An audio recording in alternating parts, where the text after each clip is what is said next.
السلام علیکم ورحمۃ اللہ وبرکاتہ۔ بسم اللہ الرحمن الرحیم وبہ نستعین، اما بعد۔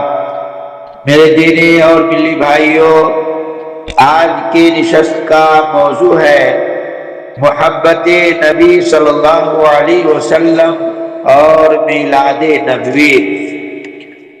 اللہ تعالیٰ فرماتا ہے، اے ایمان والو، اللہ سے ڈرو اور سیدھی بات کہا کرو، وہ تمہارے اعمال درست کر دے گا اور تمہارے گناہ بخش دے گا۔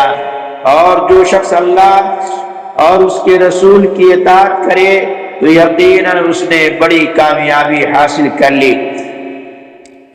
اے اللہ کے بندو، بے شک ہمارے نبی صلی اللہ علیہ وسلم سے محبت ایمان کا ایک لازمی حصہ ہے، اس کے بغیر ایمان درست نہیں ہوتا۔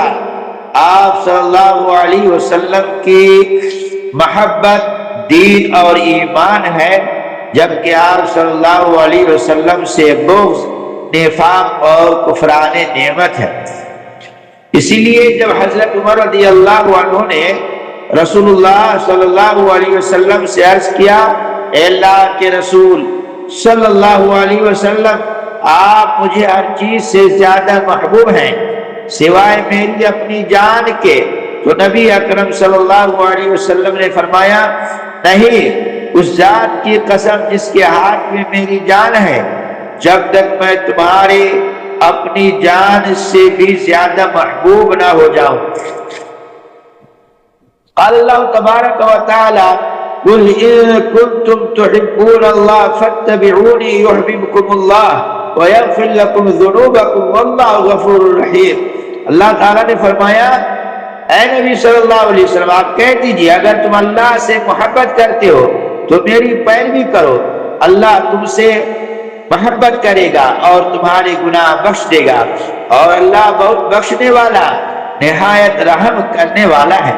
وقال تعالی، وما آتاکم الرسول فخذوه وما نہاکم عنہ فانتہوا۔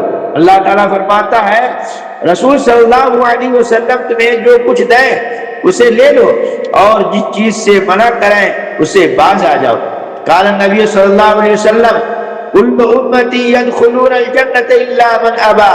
قالوا یا رسول اللہ ومن یابا؟ قال من اطاعنی دخل الجنة ومن عصانی فقد ابا۔ آپ صلی اللہ علیہ وسلم نے فرمایا، جس نے میری اطاعت کی وہ جنت میں داخل ہوگا، اور جس نے میری نافرمانی کی اس نے انکار کیا۔ دوستو، نبی کریم صلی اللہ علیہ وسلم کی جو شخص اطاعت کرے گا اس کا بدلہ جنت ہے۔ نبی کریم صلی اللہ علیہ وسلم نے فرمایا، میری تمام امت جنت میں داخل ہوگی سوائے اس کے جو انکار کرے۔ صحابہ کرام نے پوچھا، اے اللہ کے رسول، کون انکار کرے گا؟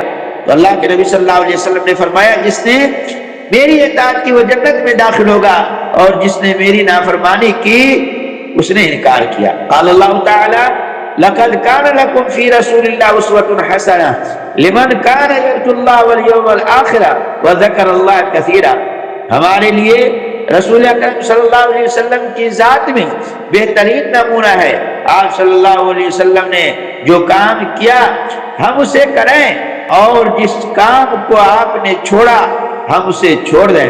اللہ تعالیٰ فرماتا ہے، یقیناً تمہارے لیے رسول اکرم صلی اللہ علیہ وسلم کی زندگی میں بہترین نمونہ ہے ہر اس شخص کے لیے جو اللہ اور یوم آخرت کی امید رکھتا ہے اور اللہ کو کثرت سے یاد کرتا ہے۔ اور ہمارے نبی صلی اللہ علیہ وسلم نے اپنی سنت اور خلفائے راشدین کی سنت اختیار کرنے کا حکم دیا۔ آپ صلی اللہ علیہ وسلم نے فرمایا، تم میری سنت اور میرے ہدایت یافتہ راشد خلفاء کی سنت کو لازم پکڑو، اسے مضبوطی سے تھامے رکھو اور اسے اپنی داڑھوں سے مضبوطی سے پکڑ لو، اور دین میں نئی نئی باتوں سے بچو، کیونکہ ہر نئی بات بدعت ہے اور ہر بدعت گمراہی ہے۔ لہذا میلاد نبی کا جشن منانا ان بدعات میں سے ہے جو اللہ تعالیٰ سے دور کرتی ہیں، اس کے قریب نہیں کرتی۔ ہر مسلمان پر لازم ہے کہ نبی اکرم صلی اللہ علیہ وسلم سے محبت کے ساتھ آپ صلی اللہ علیہ وسلم کی پیروی بھی اختیار کریں، کیونکہ نبی کریم صلی اللہ علیہ وسلم سے محبت ایک نیک عمل ہے اور نیک عمل میں اتباع ضروری ہے۔ قال النبی صلی اللہ علیہ وسلم من احدث فی امرنا هذا ما ليس منه فهو رد مردود علیہ۔ نبی کریم صلی اللہ علیہ وسلم نے فرمایا جس شخص نے ہمارے اس دین میں ایسی چیز ایجاد کی جو اس میں سے نہیں ہے تو وہ مردود ہے، یعنی وہ عمل قبول نہیں کیا جائے۔ ہمارے نبی کریم صلی اللہ علیہ وسلم نے بدعات سے سختی سے خبردار فرمایا، اور آپ صلی اللہ علیہ وسلم فرمایا دین میں نئی نئی باتوں سے بچو، کیونکہ ہر نئی بات بدعت ہے اور ہر بدعت گمراہی ہے۔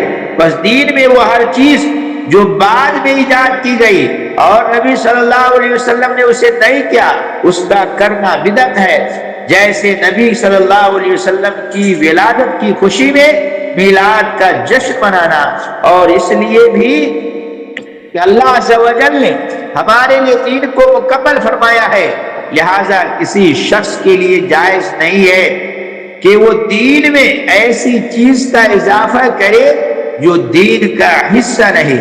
قال اللہ تعالی الیوم اکملت لکم دینکم، اللہ تعالیٰ فرماتا ہے آج میں نے تمہارے لیے تمہارا دین مکمل کر دیا، لہذا اللہ کے دین میں بدعت کی کوئی جگہ نہیں۔ امام مالک رحمہ اللہ نے فرمایا جس شخص نے اسلام میں کوئی بدعت ایجاد کی اور اسے اچھا سمجھا، اس نے گویا یہ دعویٰ کیا کہ محمد صلی اللہ علیہ وسلم نے رسالت پہنچانے میں خیانت کی، کیونکہ اللہ تعالیٰ فرماتا ہے آج میں نے تمہارے لیے تمہارا دین مکمل کر دیا۔